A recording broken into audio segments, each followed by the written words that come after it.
गई है। नमस्कार, आप देख रहे हैं MNS न्यूज लाइव। खबरों की शुरुआत से पहले एक नजर आज की खास खबर पर। मराठवाड़ा में भारी बारिश से तबाही, बाढ़ से फसलें बर्बाद, 8 लोगों की मौत। महाराष्ट्र के मराठवाड़ा में पिछले 4 दिनों से भारी बारिश ने तबाही मचाई है।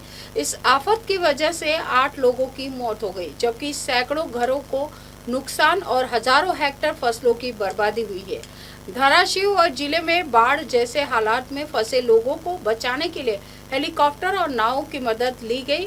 मुख्यमंत्री देवेंद्र फडणवीस ने प्रभावितों को त्वरित राहत का भरोसा दिलाया है।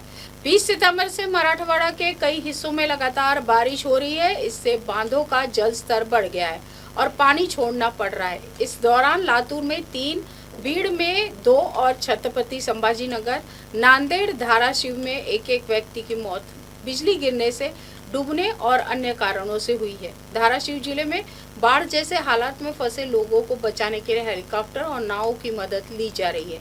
मुख्यमंत्री देवेंद्र फडणवीस ने प्रभावितों को त्वरित राहत का भरोसा दिलाया है। आज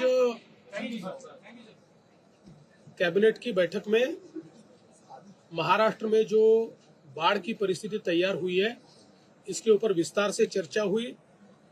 कुल मिलाकर अभी तक 975 मिलीमीटर की बारिश हुई है, जो एवरेज के 102%, सरासरी के 102% इतनी ये बारिश है। विशेष रूप से धाराशिव, अहिल्यानगर, जलगांव, सोलापुर, बीड़, परभणी, इसमें पिछले कुछ दिनों में बहुत ज्यादा बारिश हुई है। धाराशिव में NDRF की मदद से हेलीकॉप्टर से लोगों को बाहर निकाला गया है। कई लोगों को अलग अलग जगह पर उनके लिए रहने की व्यवस्था, खाने की व्यवस्था ही सरकार की ओर से की गई है। करीब NDRF और SDRF के 17 डिवीजन इसके रेस्क्यू ऑपरेशन में काम कर रहे हैं।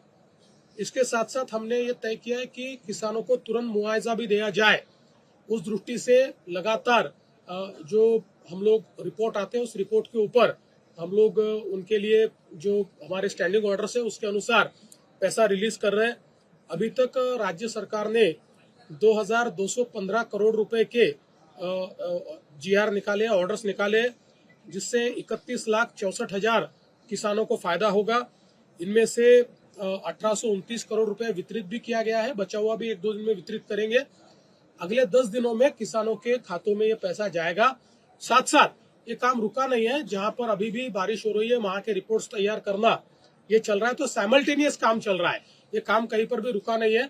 अगर एक तालुका का भी रिपोर्ट आता है तो उस एक तालुके को भी हम लोग मदद दे रहे हैं। हमने कहीं पर भी उसमें रुकने का काम नहीं किया है।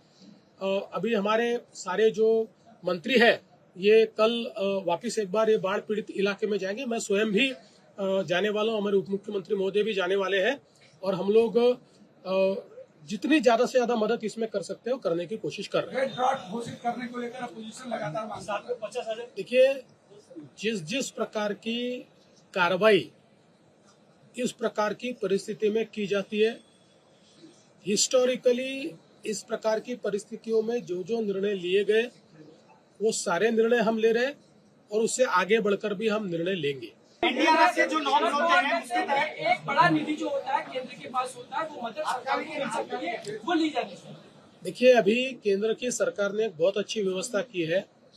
NDRF के कुछ पैसे, रिलीफ के पैसे, ये हमको एडवांस में मिलते हैं, और उससे ज्यादा भी हमारा खर्चा होता है तो वो खर्चा करके हम केंद्र सरकार को रिपोर्ट भेजते हैं। उस रिपोर्ट के आधार पर केंद्र सरकार हमको वो पैसा देती है। इसलिए हम लोग जो NDRF में हमारे पास, उन्होंने डिजास्टर मैनेजमेंट में पैसा दिया हुआ है इस प्रकार की आपदा के लिए, उसको भी हम इस्तेमाल करेंगे। उससे ज्यादा पैसा लगने वाला है वो हम राज्य सरकार की ओर से खर्चा करेंगे। उसमें से जो एडमिसिबल है वो केंद्र सरकार की ओर से मिलेगा, जो एडमिसिबल नहीं है वो राज्य सरकार देगी। सर, अभी तक कितने लोगों की मौत हो गई है और कितने लोगों को शिफ्ट किया गया है? 8 लोगों की मौत हुई है, 10 लोग घायल है।